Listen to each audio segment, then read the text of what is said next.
దేవుని బిడ్డలారా, యేసయ్య నామములో మీకు శుభవందనాలండి. కీర్తనలు 128 5వ వాక్యాన్ని చదువుకుని ఈ రోజు కొరకు మనము ప్రార్థన చేద్దాం. సియోనులో నుండి యెహోవా నిన్ను ఆశీర్వదించును, నీ జీవిత కాలమంతయు యెరూషలేమునకు క్షేమము కలుగుట చూచెదవు. దేవుని బిడ్డలారా, సియోను యొక్క ఆశీర్వాదము, యెరూషలేము యొక్క క్షేమాన్ని ఇక్కడ దేవుడు బయలుపరుస్తున్నాడు. ఎవరికండి? మొదట వాక్యం నుంచి చదివినట్లయితే, యెహోవా యందు భయభక్తులు గలవారి యందు ఆయన ఆశీర్వాదములను ఆయన బయలుపరుస్తాడంట. ఏమి ఆశీర్వాదాలు? సియోను యొక్క ఆశీర్వాదాలు, యెరూషలేము యొక్క క్షేమం. అంత మాత్రం కాదు, ఈ ఆశీర్వాదానికి ఇంకొక కారణం.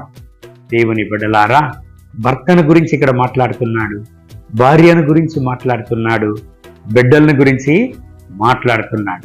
ఒక కుటుంబం దేవుని చేత ఆశీర్వదింపబడాలంటే ఆ కుటుంబంలో ఐక్యత ఉండాలి. ఆ కుటుంబం దేవునిలో ఐక్యత కలిగి ఉండాలి. డివియేషన్స్ అనేది ఉండకూడదు. ఎందుకంటే ఐక్యమత్యం ఎక్కడ ఉంటుందో అక్కడే పరిశుద్ధాత్మ దేవుడు క్రియ చేయడానికి అవుతుంది. అందుకే ప్రభువైన యేసయ్య అన్నాడు, ఎక్కడైతే 2-3 చేరి నా నామములో కూడుతారో, ప్రార్థన చేస్తారో, వాళ్ళ మధ్యలో నేను ఉంటానని దేవుడు వాగ్దానం చేశాడు. దేవుని బిడ్డలారా, ఈ ఉదయకాల సమయంలో మీ కుటుంబంలో ఈ ఐక్యమత్యం ఉన్నదా? ఈ ఉదయకాల సమయంలో ఈ సియోను యొక్క ఆశీర్వాదం మీ కుటుంబంలో ఉన్నదా? ఈ యెరూషలేము యొక్క క్షేమం మీ కుటుంబంలో బయలుపడుతున్నదా? లేదంటే ఒక ప్రశ్నను నువ్వు అడుగుకోవాలి. నీ కుటుంబంలో ఐక్యమత్యంతో ఉన్నావా? నీ భర్తతో, నీ భార్యతో ఐక్యమత్యంతో ఉన్నావా? ఈ దేవుని ఆశీర్వాదాన్ని పొందుకోవాలంటే, ఈ దేవుని ఆశీర్వాదం నీ కుటుంబంలో, నీ జీవితంలో బయలుపడాలంటే కుటుంబములు ఐక్యత అనేది చాలా ముఖ్యం. భార్య, భర్త, బిడ్డలు ఐక్యమత్యంగానే ఉండండి. దేవుడు మిమ్మల్ని ఆశీర్వదించి ఆయన కొరకు గొప్ప సాక్ష్యంగా మిమ్మల్ని నిలుపును. ఈ దేవుని వాగ్దానం ప్రకారం మిమ్మల్ని ఆశీర్వదించి ఈ రోజంతా నడుపును గాక. కళ్ళు మూసి ప్రార్థన చేద్దామా? మహోన్నతమైన ప్రభువా, ఈ ఉదయకాల సమయంలో నాతో ఏకీభవించి ప్రార్థన చేసే ఈ దేవుని బిడ్డల కొరకు ప్రార్థన చేసుకున్నాను.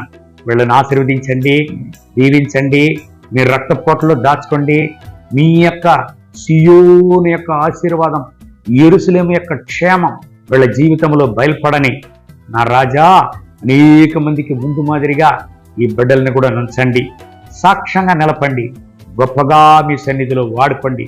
వీళ్ళ దుఃఖం సంతోషంగా మారని, వీళ్ళ కుటుంబంలో ఉండేటువంటి కష్టాలు, వీళ్ళ కుటుంబంలో ఉండేటువంటి పోరాటాలు, వీళ్ళ కుటుంబంలో ఉండేటువంటి కన్నీరు పరిస్థితులు ఇప్పుడే మారిపోవునుగాక.